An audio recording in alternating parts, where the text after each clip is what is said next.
There are not very many places that women can go to where they get all of their options and they feel like they're supported in whatever choice they want to make. And so that's my why behind working here, is that I want women to make sure that they know that there is more than one option, and that regardless of the choice they make, there is love and there's support for you every step of the way along that journey. We want to empower you to make fully informed choices about your pregnancy and parenting options.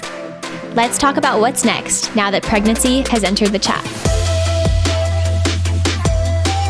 Welcome back to the Pregnancy Has Entered the Chat podcast. Today we have Beth on, and I'm so excited for you guys to get to hear from her. So Beth, would you introduce yourself and talk a little bit about what you do at the Pregnancy Network, and then also just your background in the medical field? Absolutely. So yes, my name is Beth. I'm one of the nurses here at Greensboro, and the main duties that I have here is performing those pregnancy assessments. So when you come in, doing a full medical history, I'm also a limited sonographer, so I will go ahead and do your ultrasound for you if you're eligible at the time, as well as do STI testing and treatment if that's necessary.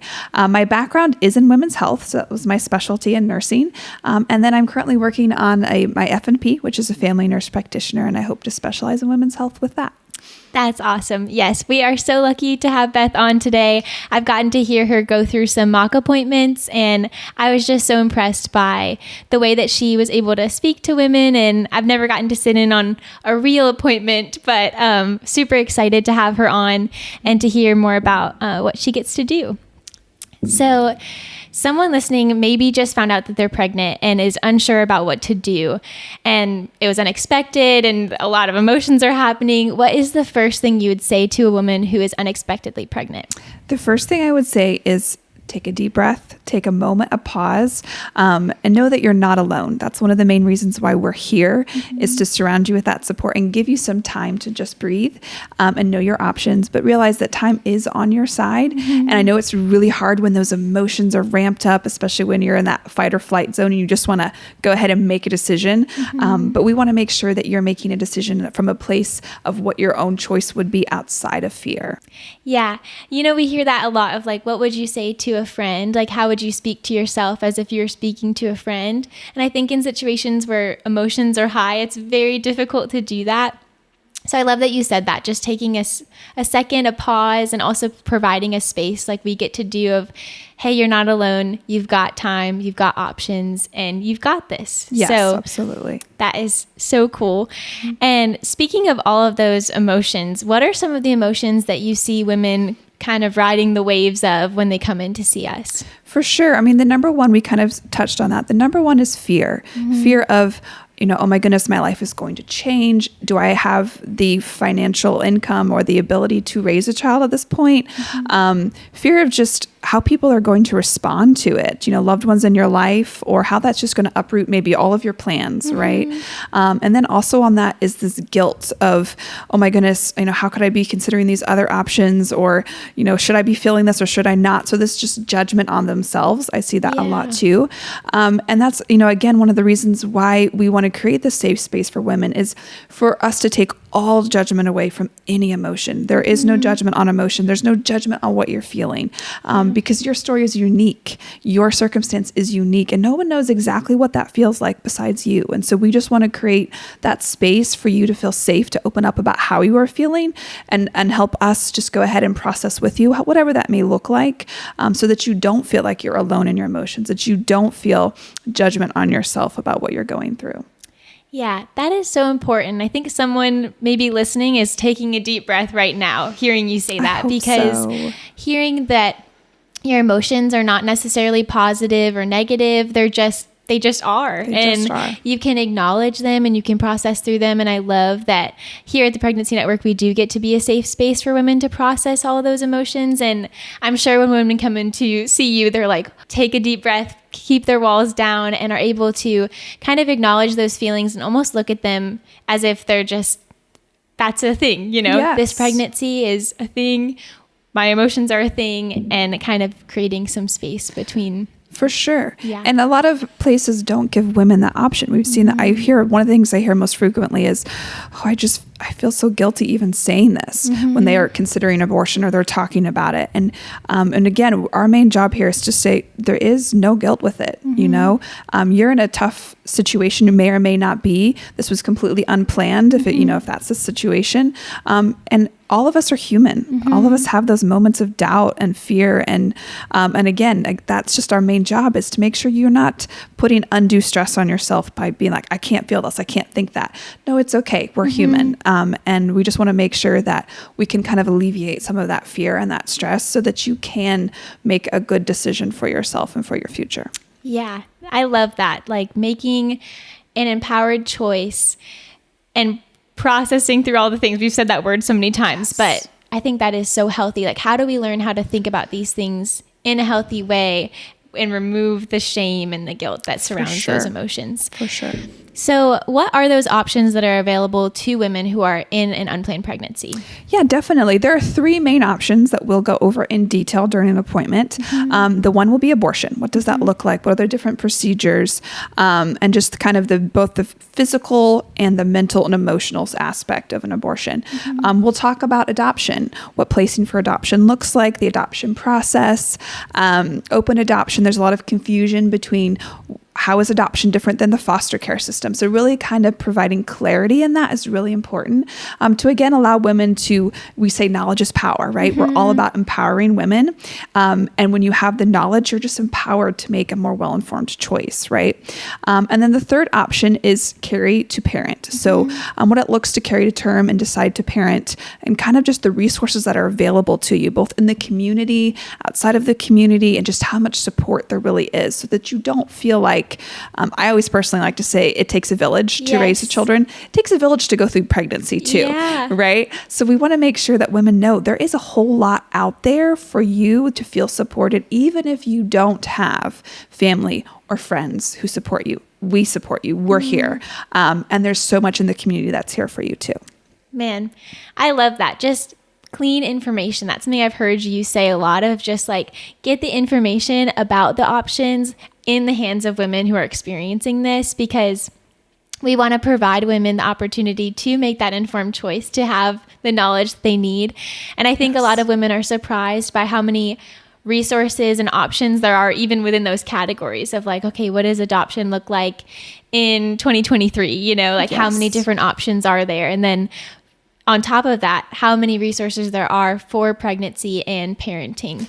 For sure. So if a woman is considering an abortion, what are the types of abortion that are available? And then how do you talk through those procedures with women to make sure that they know what those procedures look like? Yeah, definitely. So starting off, I generally ask if they're familiar with the different types of abortion, because then that gives us a foundation of where we kind of need to start. But there are three main types of abortion that are legal here in North Carolina.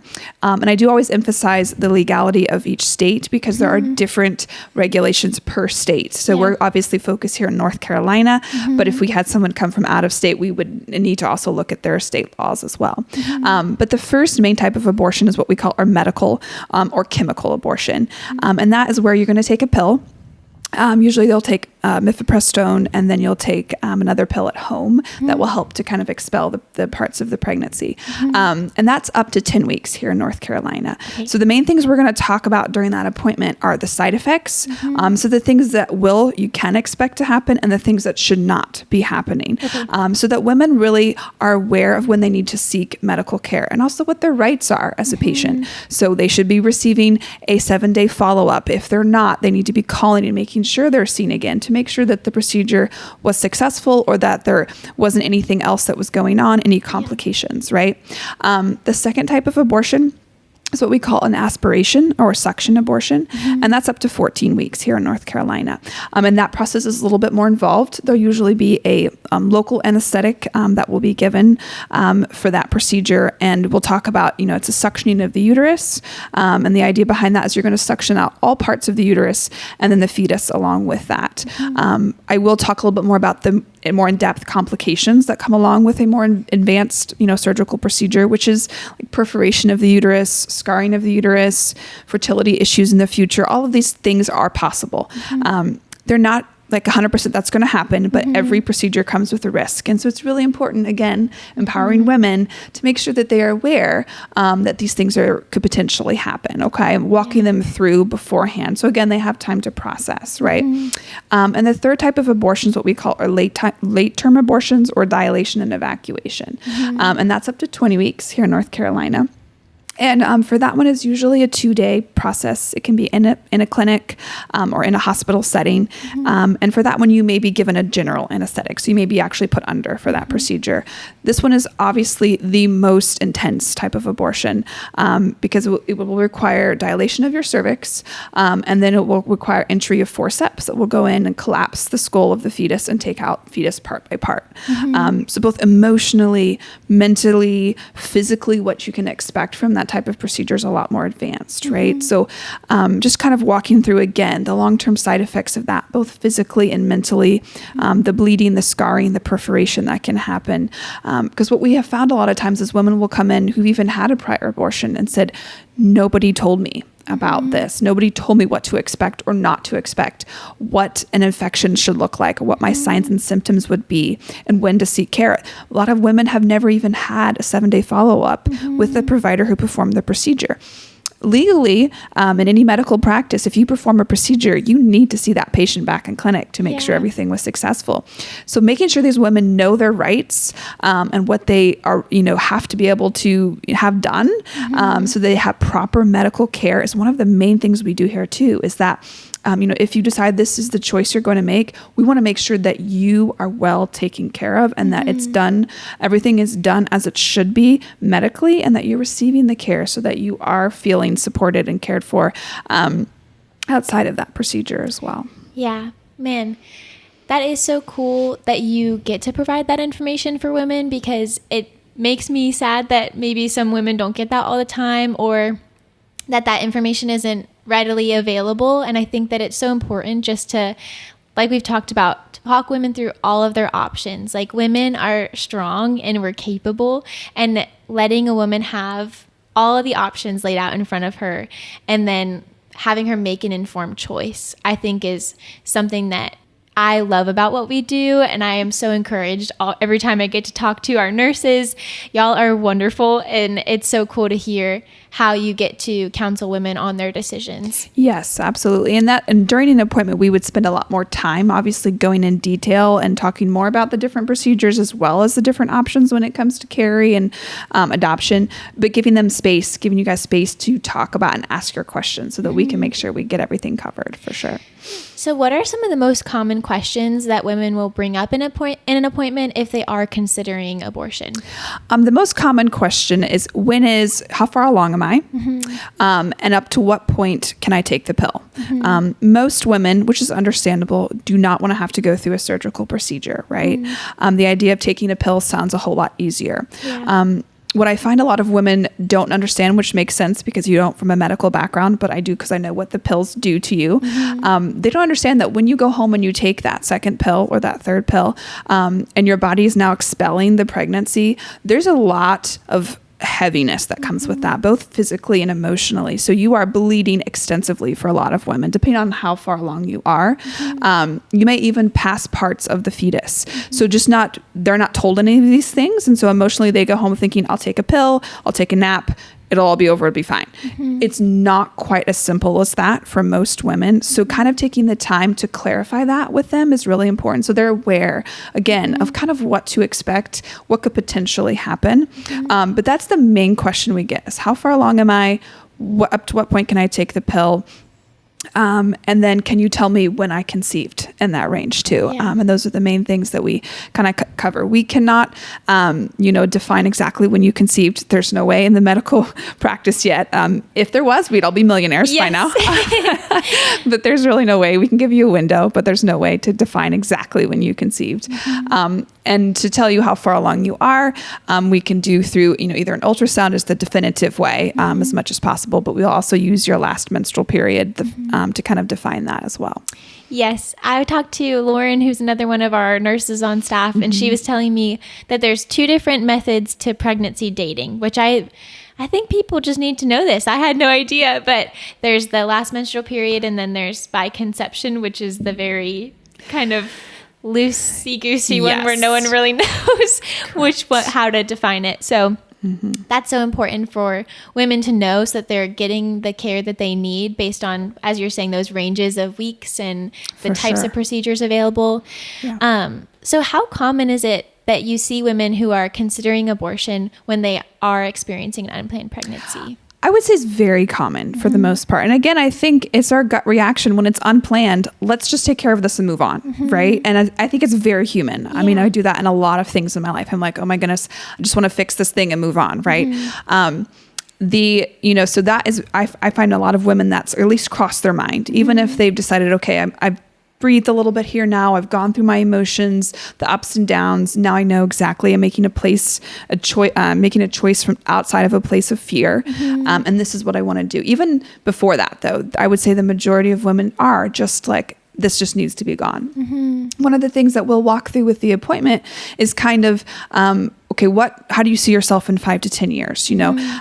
This is a right now issue, which is understandably very frustrating and can be very just terrifying in a lot of ways. Yeah. But it is a permanent solution to a temporary problem, so just kind of walking them through, what are our long-term goals, or, do you see yourself trying to, have a baby in the future, and just making sure they understand that there are risks that come with an abortion as well. It's not just take a pill, it's over and done. There are things you have to carry along with that, like you would with any medical procedure, to be honest, right? Yeah. So making sure women are fully aware of that is, again, helping them to make a very well-informed choice. Yeah. So you talked a little bit about the rights that women have when they are seeking an abortion.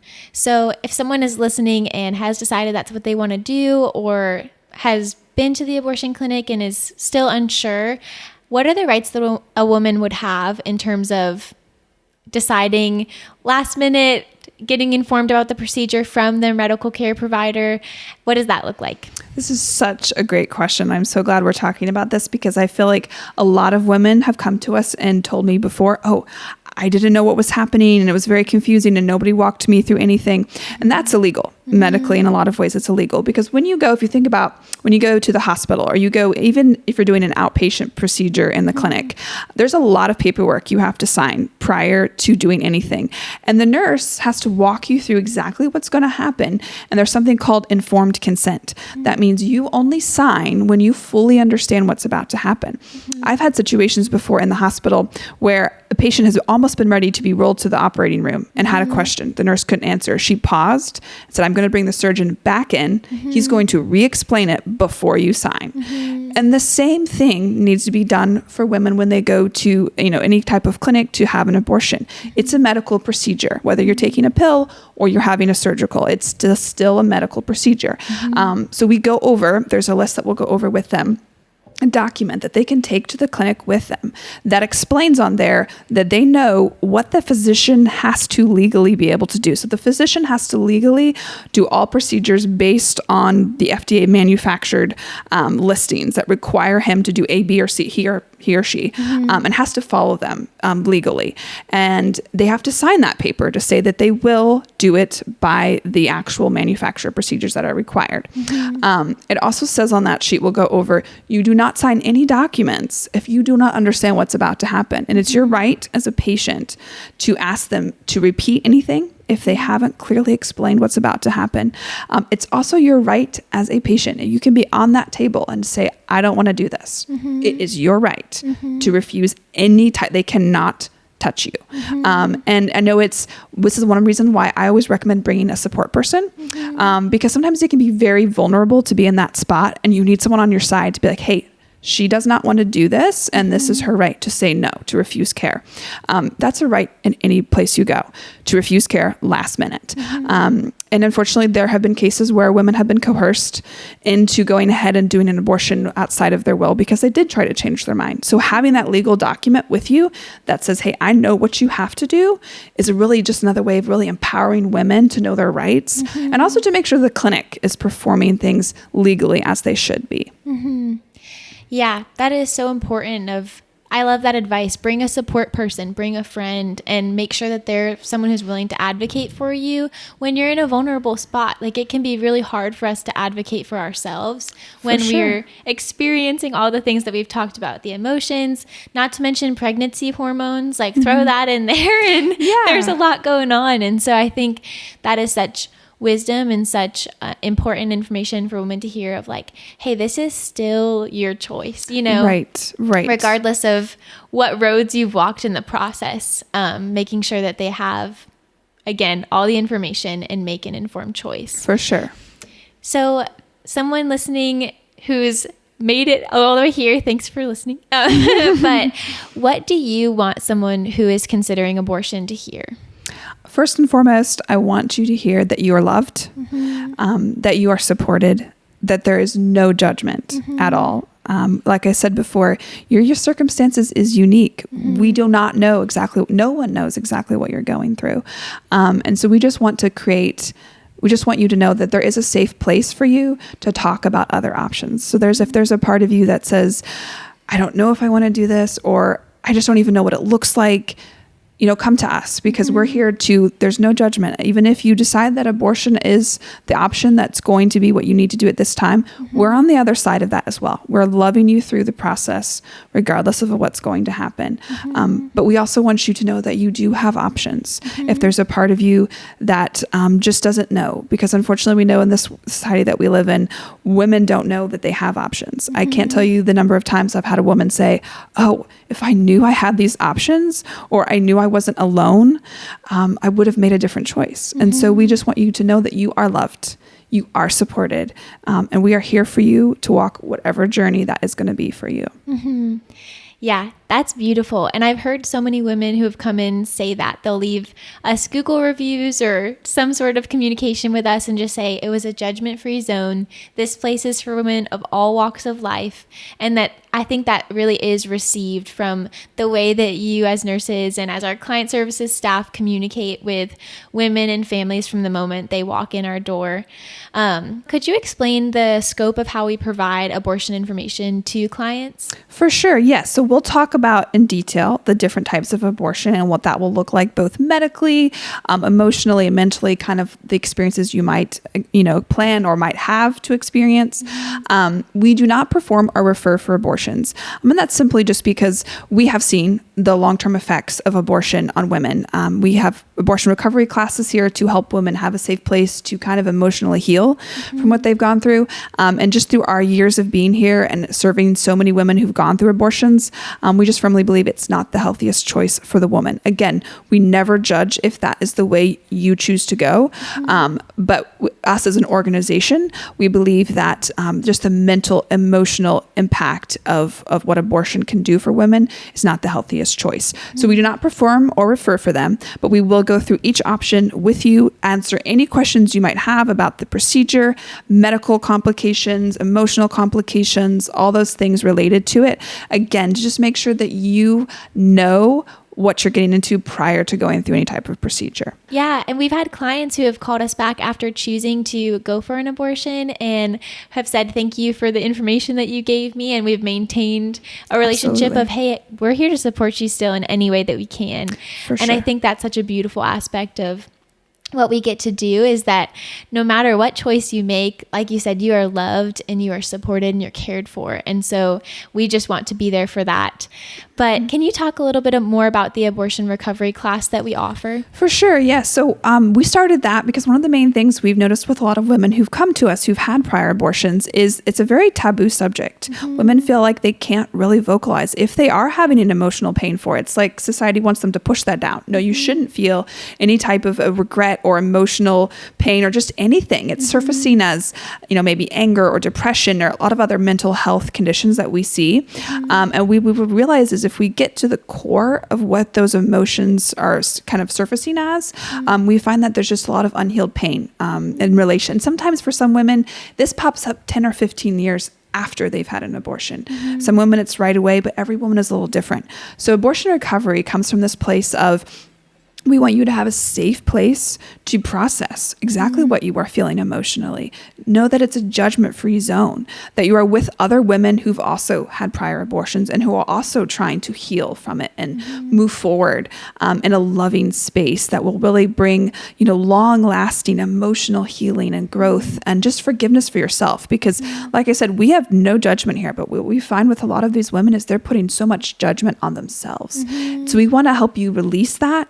And again, heal both emotionally, mentally, so you can move forward in a place of just peace and love for yourself, and know that, the choices that we've made in the past were for whatever reason we were in at that time. And now we're in a different spot, and now we can heal from it and we can move forward. And that's the main goal with abortion recovery. There's a class every week. Usually depends on how long the class session will be, but usually 5 to 6 weeks. And it's led by someone who's had a lot of experience with emotional healing from abortion in the past and abortion recovery. And there'll be a textbook that will be used in guiding you kind of through the process of healing emotionally and mentally from an abortion. That's awesome. It's such a cool example of holistic care. We say that a lot of we want to care for you holistically, because you're not just physical, you're not just mental, you're not just any of these things. You're a whole person. And so really getting to speak into that and offer that class, I think, is so important, and just extending the option to women. Like you said, all women are different experiences post-abortion, but having that as an option, I think, is so incredible. Yes, absolutely. So women who may be considering adoption or maybe considering carrying to term to parent, what are those barriers that women are facing that are real? And can you just name some of those? Yes, for sure. The number one that we see here most frequently, I would say, is financial barriers. So we see a lot of women who are young, who are in college maybe still, or just graduated and trying to figure out their career. So financial is a big one. Lack of support. So maybe they're a single mom. That's another one we see frequently. Or just family are not supportive of the pregnancy. And so the main ways we can help support in that way financially first is we have classes here that we offer. We have our Pregnancy 101 classes. They're 6 weeks long. We talk about everything to kind of get you prepared for parenting, make you feel really empowered, like you've got this. And we give stuff away at every class. We give maternity items, baby items. And the last week we give a big ticket item. So that's something of your choice. It can be like a brand new car seat. It can be a crib, a stroller, just to make sure that by the time baby comes, you have a really good foundation. So there's not this fear of, oh my goodness, how can I financially afford this baby? Right now, you've got the stuff that you need. But on top of that, we talk about all the resources in Guilford County. We have WIC, we have church resources, we have just even our own resource center that we have here. If you're in need for diapers or things like that, how we can help pull strings and make sure you get those items. We talk about housing resources that are available to you. Just to really make sure that we can take the fear outside of this pregnancy. So there are some things that we can't fix, but when it comes to finances, there's a lot of stuff in Guilford County, and then just us as an organization that we can provide that really makes you feel secure and the ability to carry this baby and do it in a financially safe way. The other one that I mentioned is lack of support. And so we have a program here called Connect Mentorship. And with that, we, have you fill out a little short application. It's basically like a get to know you. You answer some questions, and we pair you with someone in the community that we know directly. And they are your person. They're your support person. They're there to go to coffee with you and let you vent if you need to. They're there to come to your appointments with you. So if you need to go to your prenatal appointments and you just want a support person, they're there for that if that's something that you need. They'll pray with you. They'll sit with you. They'll cry with you if you need that.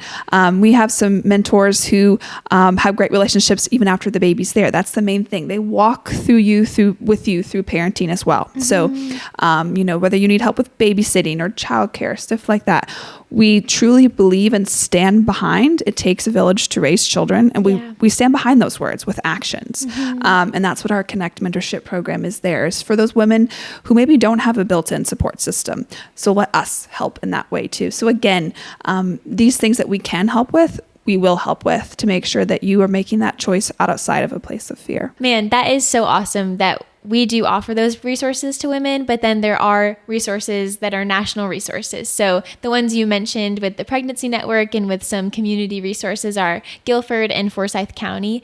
But then WIC, like you mentioned, is a national resource to help women get food and get these things that they may need. That is another financial barrier, as well as Medicaid for pregnant women. That's a national resource which helps you get access to healthcare and helps you give birth for in a way that's affordable. So it is so cool to hear you say just there are resources and that women are not in this alone. Like you said, it takes a village, but then backing that up as an organization and then also internationally.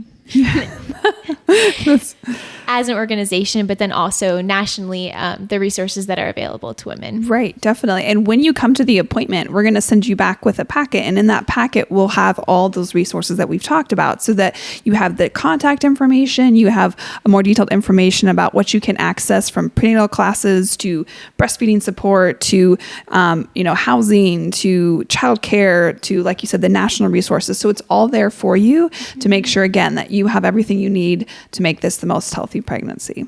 So we've covered a lot of information from the procedures themselves to the options and the resources that go along with those options. And I'm sure that listeners are thinking, man, this is like a lot to take in, but also so good and such reliable, just clean information. So if you were to put a bow on it, tie it up for our listeners, what is the parting words or last thoughts that you would share with a woman who is still in that place of, I'm just not sure what I'm going to do? Sure. Yeah. The main thing I would say is just try to, get into that space of, I know this seems really scary right now in this moment, and there's a whole lot of emotions spinning around and going on, right? But I would just emphasize again that you are loved, you are supported, and that give yourself that time and space to make the choice outside of fear, and know that when you're able to do that, you take the fear out of the temporary situation, right? And you're seeing your future self, and you're seeing your future goals, and you're aligning your choice right now with those future goals, right? And also, I just want to leave you with this thing too, is that women, we are super women. We are superheroes. And I will say one thing, if you're on the fence and you're just not sure, and you don't know if you can handle being a mom and doing all the things that you're doing, motherhood gives you superpowers. We've had clients who go through med school with babies. We've had clients who've vets with babies. We've had women do all kinds of things with children, because one thing that children will teach you, time management, being in control of using every minute that you can. And they give a love and peace that nothing else can come close to. So I would just say that understand that your feminine power is beyond anything, right? And that you can do anything that you want to do, and that you feel is best for you moving forward. So just making sure, you're making that choice in alignment with your values, and know that, I know it seems, like I said, it seems really scary, really frightening. But there are people here. We love you. We support you. We want to be there with you in this journey, whatever that looks like. And just know that we're behind you every step of the way. Man, that is so encouraging. I'm encouraged, and I'm not facing an unplanned pregnancy, but wow, that is awesome. And there are women who have shared their stories with us and allowed them to share with our viewers and all these things. Where can women find the stories of people who have considered abortion and then maybe have walked through the other side of the pregnancy? Where are those resources available? For sure. Yeah. The one place I would ask you to stop at is the pregnancy-network.org. You can scroll down on our page and you'll find a lot of stories from our clients who just talked about their journey, what they went through, kind of how the Pregnancy Network supported them through it. Also YouTube. So if you go on YouTube and you search the Pregnancy Network, you'll come up with our channel, and you'll see a bunch of stories from women talking about, again, just kind of what their journey looked like and where they are now as compared to where they were when they were in that, moment of, oh my goodness, what am I going to do kind of situation. So just as a source of encouragement and hope for you too in your journey is that these women, like you said, were gracious enough to share publicly on this platform with us. So we want to make sure that another way for you to feel supported is for other women to share what they've been through. So the last thing I want to ask you is just, what is your why for serving women in the capacity that you do? Because you had that specialty of women's health, and then now you're going into family nurse practitioner. So can you tell me just about why you love serving women and why you feel so passionate about this? Yes, definitely. So I first and foremost want women to feel like they are supported, to feel like there is more than just the one option that society sells them. And there are not very many places that women can go to where they get all of their options and they feel like they're supported in whatever choice they want to make. And so that's my why behind working here, is that I want women to make sure that they know that there is more than one option. And that regardless of the choice they make, there is love and there's support for you every step of the way along that journey. And my main objective is that, each woman comes in the door feeling that love, and each woman, regardless of her choice, leaves our doors with that same love in mind, and knowing that it doesn't end there. Our relationship doesn't end there. It continues through. And we want to make sure you get the best medical care that you can. You get the best, emotional support that you can, and that you really do make that choice of empowerment. And I feel like that is one of the things our organization has stood behind forever. And is one thing that makes us very unique, is we do allow women to vocalize what they're going through, but also know that there's more than one option. And that this is what it looks like if you want it. And this is how we support you. And we stand behind that with our actions for sure. Wow. Thank you so much, Beth. It has been so awesome to have you on and just hear more about what you get to do. And I'm just so grateful that you would share that with our listeners. Thank you, Chloe. I had such a great time. And again, I'm just so glad. Thanks you guys for joining us. And I hope this was helpful.